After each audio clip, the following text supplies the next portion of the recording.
Breaking చూస్తున్నాం. గుంటూరు జిల్లాలో మాజీ మంత్రి కాకాని గోవర్ధన్ రెడ్డిని పోలీసులు అదుపులోకి తీసుకున్నారు. అక్రమంగా మైనింగ్ కేసులో నెల్లూరు జైలులో ఉన్నారు. అధిక సోషల్ మీడియాలో అనుచిత వ్యాఖ్యలు కేసులో పీటీ వారెంట్పై అదుపులోకి తీసుకున్నారు గుంటూరు పోలీసులు. కాసేపట్లో గుంటూరు కోర్టులో కాకానిని పోలీసులు హాజరుపరచనున్నారు.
గుంటూరు జిల్లాలో మాజీ మంత్రి కాకాని గోవర్ధన్ రెడ్డిని పోలీసులు అదుపులోకి తీసుకున్నారు. అక్రమంగా మైనింగ్ కేసులో నెల్లూరు జైలులో ఉన్నారు. ఇక సోషల్ మీడియాలో అనుచిత వ్యాఖ్యల కేసులో పీటీ వారెంట్పై అదుపులోకి తీసుకున్నారు గుంటూరు పోలీసులు. కాసేపట్లో గుంటూరు కోర్టులో కాకాని పోలీసులు హాజరుపరచనున్నారు.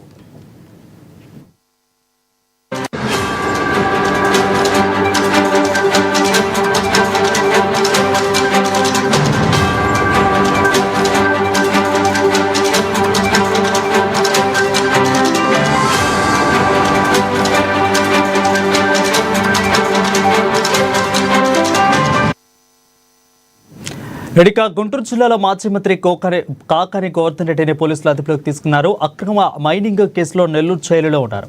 సోషల్ మీడియాలో అనుచిత వ్యాఖ్యల కేసులో పీటీ వారెంట్పై అదుపులోకి తీసుకున్నారు గుంటూరు పోలీసులు. కాసేపట్లో గుంటూరు కోర్టులో కాకానిని పోలీసులు హాజరుపరచనున్నారు. దీనిపై మరింత సమాచారం మా నెల్లూరు ప్రతినిధి శ్రీధర్ అందిస్తారు. శ్రీధర్, చెప్పండి, కొద్దిసేపట్లో కోర్టులో హాజరుపరచనున్నారు. సో ఎలా ఉండబోతుంది అసలు?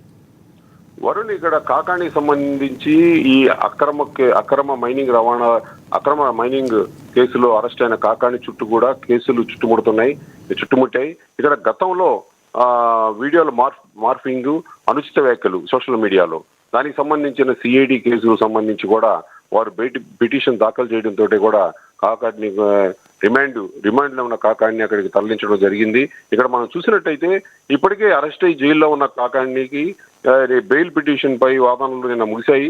దాదాపుగా 14 రోజులు బెయిల్ పొడిగిస్తూ కూడా నిర్ణయం తీసుకున్నారు. పిటిషనర్ తరపున న్యాయవాదులు 61 సంవత్సరాల కాకాని వయసు పరిగణలోకి తీసుకుని ఈ రాజకీయ ప్రేరేపిత కేసులంటూ అనేక అంశాలను కోర్టులో లేవనెత్తినప్పటికీ కూడా ఇంకా పీపీ వాదనలు వినాల్సిన సమయం ఉంది. దాదాపుగా 14 రోజుల పాటు రిమాండ్ పొడిగిస్తూ కూడా నిర్ణయం తీసుకున్నారు. అయితే ఇక్కడ మరో కేసు కూడా దాఖలైంది. ఇక్కడ కృష్ణపట్నం రోడ్లో అక్రమ టోల్ గేట్ నిర్వహించి వసూలు చేసిన సంబంధించిన అభియోగంలో కూడా కాకాని ప్రమేయం ఉన్నట్టు కూడా ఇక్కడ ముత్తుకూరు పోలీస్ స్టేషన్లో కేసు నమోదైంది. ఇక్కడే కాకాని గతంలో ఎమ్మెల్యేగా ప్రాతినిధ్యం వహించిన సర్వేపల్లి చెరువుకు సంబంధించి గ్రావెల్ తరలింపులో ఇక్కడ ఆ కేసుకు సంబంధించి కూడా వారి అనుచరులు వారి మీద కేసు నమోదైంది. ఇప్పటికే 3 అనుచరులు అదుపులో తీసుకున్నారు. ఇక్కడ కాకాని ప్రమేయంపై కూడా విచారణ జరగాల్సి ఉంది. ఈ నేపథ్యంలో ఇక్కడ గతంలో ఉన్న సిఐడి విచారణ ముమ్మరం చేసింది.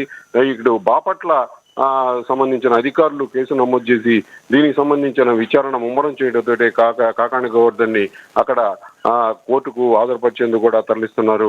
ఇక్కడ మనం చూసినట్టయితే వీళ్ళు మంత్రులు అధికారంలో ఉన్నప్పుడు అధికార యంత్రాంగంలో అన్ని శాఖలు మంత్రి ఆదేశాల మీదకు పనిచేస్తున్న నేపథ్యంలో దాన్ని అదునుగా తీసుకుని అధికార దుర్వినియోగానికి పాల్పడి తామైతేనేమి తమ అనుచరులైతేనేమి పార్టీ వ్యక్తులైతేనేమి పార్టీ పెద్దలైతేనే వీరందరికీ లబ్ధి చేకూర్చే విధంగా వీరంతా కూడా అధికార దుర్వినియోగానికి పాల్పడిన నేపథ్యంలో ఇలాంటి ఆరోపణలు ఎదుర్కోవడం గత వైసీపీ ప్రభుత్వంలో ఉన్న వ్యక్తులు అధికంగా చేశారు.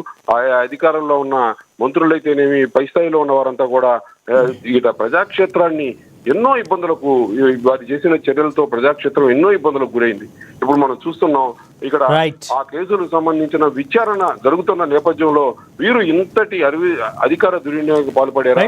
ఇప్పుడున్న పాలకులకు ఎలాంటి చర్యలకు పాల్పడకుండా ఒక గుణపాఠంగా కూడా వీటి విచారణ జరగాలని కూడా ప్రజలు కోరుతున్నారు.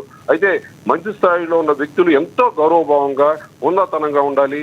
వ్యవస్థలను ప్రభావితం చేయకుండా వ్యవస్థల నిబంధనలు అనుసరించి నడుచుకోవాలన్న అంశాలు ఈరోజు వెలుగులోకి వస్తున్నాయి. ఇక్కడ మనం చూసినట్టయితే కాకాణి గోవర్ధన్ రెడ్డి చుట్టూ మరిన్ని కేసులు కూడా చుట్టుముట్టే అవకాశం ఉంది. Varun, thank you Sridhar for the updates.